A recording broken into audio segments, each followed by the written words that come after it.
نبی پاک صلی اللہ علیہ وسلم کے ساتھ جو کچھ ابو جہل نے کیا حضور نے اس کا ذکر فرمایا فرعون بھی بڑا ظالم تھا، پر یہ جو میرا فرعون ہے یہ اس سے بھی سخت ہے۔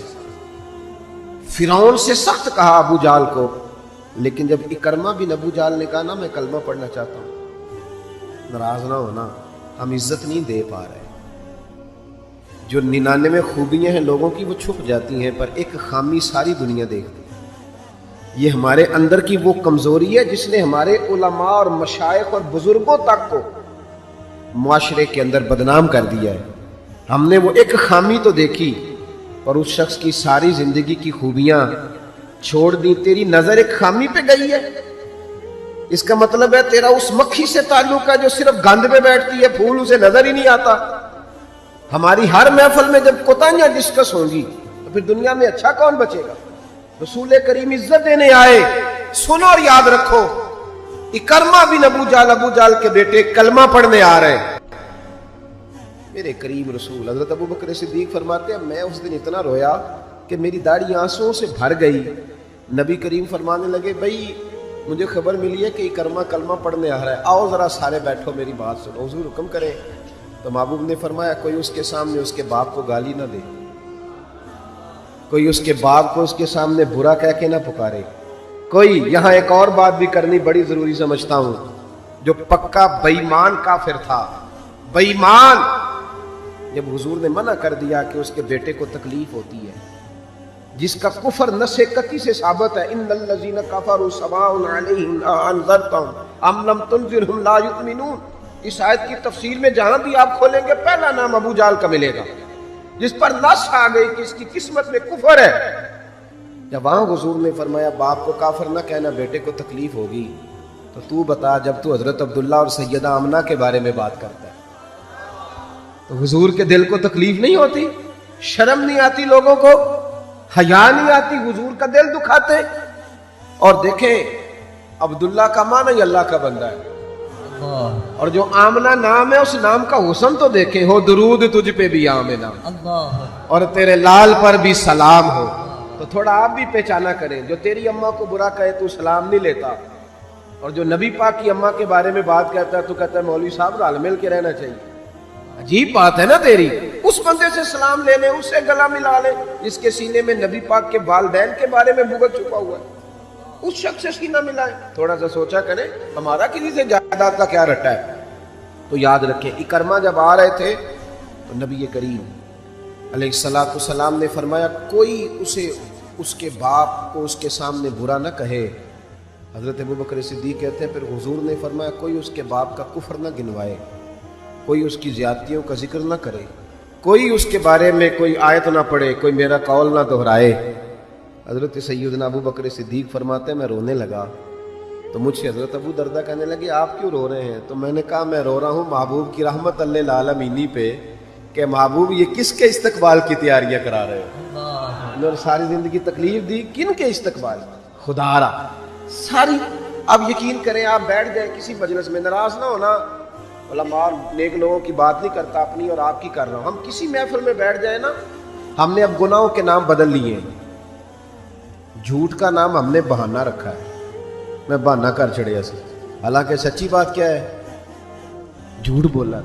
اور یہ غیبت کا نام ہم نے بدل کے گپ شپ رکھا ہے، تھوڑی دیر گپ شپ کریں۔ وہ گپ شپ کیا ہے؟ بڑے بڑے مذہبی لوگ میری طرح کے جبہ و دستار، وہ ساتھ والی اتنا اپنی جماعت کی تبلیغ کرنا ضروری نہیں سمجھتا جتنا ساتھ والی جماعت پہ تنقید کرنا ضروری سمجھتا۔ یوں لگ رہا جیسے مقابلہ چل رہا ہے مذہبی لوگوں کا آپس میں، ہر آنے والے کو اور ہر ملنے والے کو اور ہر جس آدمی کا نام ہے اس کی کوئی نہ کوئی کوتاہی تلاش کر کے رکھنا ہمارا وتیرہ بن گیا ہے۔ اس مزاج کو بدلنا پڑے گا۔ جب یہ مزاج بدلے گا تو معاشرے میں حسن پیدا ہو۔ میری طرح جو آدمی بھی تھوڑا سا ممبر پہ بیٹھنے لگتا ہے وہ کہتا ہے میں ہی دین کا کام کر رہا ہوں، جو جماعت بھی کام شروع کرتی ہے کہتی ہے صرف ہم نے کیا۔ بھئی تم نے کیا تو تم سے پہلے غیر مسلم تھے سارے، تمہیں کیسے پتا چلا یہ دین ہے؟ تھوڑا تھوڑا نرمی پیدا کریں، رویوں کو ٹھنڈا کریں۔ حضرت عمر بن عبدالعزیز گزر رہے تھے، لکڑی کے جوتے پہنے ہوئے تھے، ایک بوڑھے بابا جی سڑک کنارے سو رہے ہیں، حضرت کا پیر آ گیا، تو بابا جی اندھیرا تھا، جلدی سے اٹھے. جب بندہ اس طرح ہڑبڑا کے اٹھتا ہے نا اچانک فٹافٹ، تو وہ کچھ سخت بات ہی کرتا ہے. تو بابا جی نے اچانک ٹکر ہو موٹر سائیکل کی بالکل، تو یکدم جملے کیا ترتیب پاتے ہیں آپ اندھے. تو بابا جی نے بھی اٹھتے کہا حال انتم الاعمى، پیر پہ پیر آیا. تو بزرگ کہنے لگے آپ اندھے. اب بڑی سخت بات تھی، معمولی آدمی نہیں، بادشاہ ہیں، اور اکیلے نہیں، 4-5 سپاہی ساتھ ہیں، ہاتھ میں تلواریں ہیں، نیزیں ہیں، برچیاں ہیں. اور یہ وہ دور تھا کہ وہ بادشاہ کہلاتے تھے لوگ، جمہوری حکومتیں نہیں، ان کا سکہ چلتا تھا. اتنے بڑے آدمی کو کہہ دیا آپ اندھے. اس نے کہا آپ اندھے ہیں. حضرت عمر بن عبدالعزیز نا ہلکا سا مسکرائے اور مسکرا کے کہنے لگے نہیں بزرگوں، مجھے نظر آتا ہے. وہ جو ساتھ تھے نا سپاہی، چائے سے کیتلی ہمیشہ زیادہ گرم ہوتی ہے، تو ان سپاہیوں نے تلواریں نکال لی. آپ نے فرمایا تمہیں کیا ہوا؟ کہنے لگے حضور اس نے آپ کو اندھا کہا ہے. آپ فرمانے لگے نہیں انہوں نے تو نہیں کہا. کہا جناب کہا ہے. فرمایا نہیں کہا. کہا جناب کہا ہے. فرمایا بابا جی باتیں تم سے کر رہے تھے مجھ سے کر رہے تھے؟ کہا حضور وہ آپ سے کر رہے تھے. تو فرمانے لگے نادانو، انہوں نے مجھے اندھا نہیں کہا، بلکہ وہ تو استفہامیہ جملہ تھا. انہوں نے پوچھا ہے کہ آپ اندھے تو نہیں، تو میں نے کہہ دیا نہیں مجھے نظر آتا ہے. اس میں جھگڑے والی کون سی بات ہے؟ یعنی جتن تے ہر کوئی کھیڈے نا، کدی ہارن بھی تے کھیڈ فقیرا، اور جتن دا مل کوڈی پہ گئی ہارن دا مل ہیرا. کسی جگہ کوئی ایسا سٹیٹس ہو، کوئی ایسی جگہ ہو، آپ ہر مقام پہ اگر جہالت ہی کریں گے اور جاہلوں سے ہی آپ بحث کریں گے تو وہ وہیں کے وہیں رہ جائیں گے، پھر تو آگے بڑھ ہی نہیں سکتے، کوئی کام آپ سے ہو ہی نہیں سکتا. نبی کریم صلی اللہ علیہ وسلم تشریف فرما ہیں، جناب صدیق اکبر ہیں. ایک بندہ بار بار حضرت صدیق اکبر رضی اللہ تعالیٰ عنہ پہ تنقید کر رہا ہے، بار بار. حضور خاموش ہیں. جب اس نے حد کر دی تو حضرت صدیق اکبر بولے، فرمایا تو غلط کہہ رہا ہے، میں اس طرح کا نہیں ہوں. آپ نے بات کو گہرائی سے سمجھنا ہے اور خدا را ضرور سمجھنا، اسے تقریر نہ سمجھنا جذبات کا اظہار کر رہا ہوں.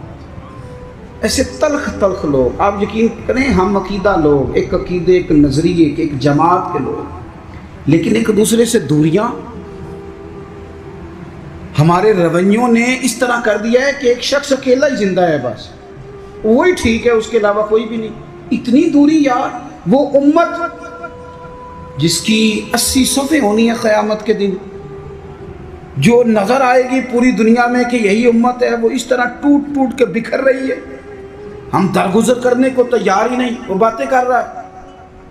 جب حضرت صدیق اکبر نے جواب دیا تو کریم محبوب اٹھ کے چلے گئے. حضرت صدیق اکبر پیچھے دوڑے کہ یا رسول اللہ، جب تک وہ باتیں کر رہا تھا آپ بیٹھے تھے، اور جب میں نے جواب دیا تو آ گئے. حضور فرمانے لگے ابو بکر تیرے سرانے رب نے فرشتہ کھڑا کیا تھا. اللہ کرے آپ کو سمجھ آئے. تیرے سرانے فرشتہ تھا، جب وہ بولتا تھا تو تیری طرف سے فرشتہ جواب دیتا تھا. فرشتہ بول رہا تھا جبھی تو میں بھی چپ تھا، فرشتہ تیری طرف سے جواب دے رہا تھا. اور فرمایا جب تو بولا ہے تو فرشتہ چلا گیا تو میں بھی اٹھ کے آ گیا. دیکھیں ہم کوئی لوارث نہیں، خدا رسول والے ہیں.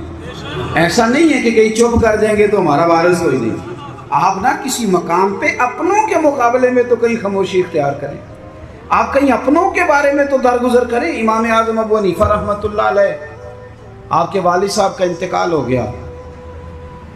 3 دن تعزیت کے لیے بیٹھے، باہر نکلے، چوک میں آئے. ایک بندہ آپ کا حاسد تھا، مخالف تھا، اور سارا علاقہ جانتا تھا کہ آپ کا مخالف ہے.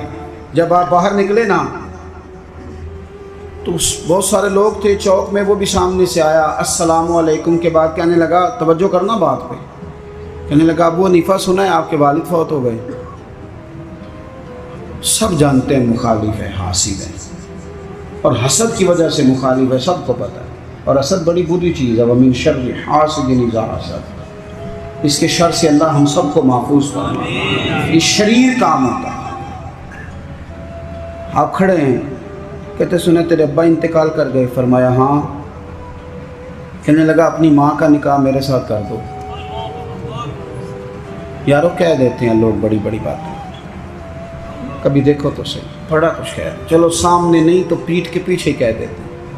لوگ بڑی بڑی چیزوں پہ طنز کرتے ہیں، ایسا جملہ کستے ہیں کہ وہ انسان کی نیند میں سوراخ کر دیتا ہے، سوتا نہیں انسان۔ اماں کا نکاح میرے ساتھ کر دو، جملہ سخت تھا پر بات تو شرعی تھی نا، غیر شرعی تو نہیں تھی۔ تو امام صاحب کے ساتھ جو شاگرد تھے، عقیدت مند تھے، ارادت مند تھے، انہوں نے تلواریں نیام سے نکالنی، فرمایا چپ کر جاؤ بھائی، ہم کو لوارث ہیں، چپ تو کرو نا یار، کہیں سہنا تو سیکھو، کہیں برداشت تو کرو، کئی کچھ تمہیں لوگ کہیں گے، کس کس کو راضی کرو گے؟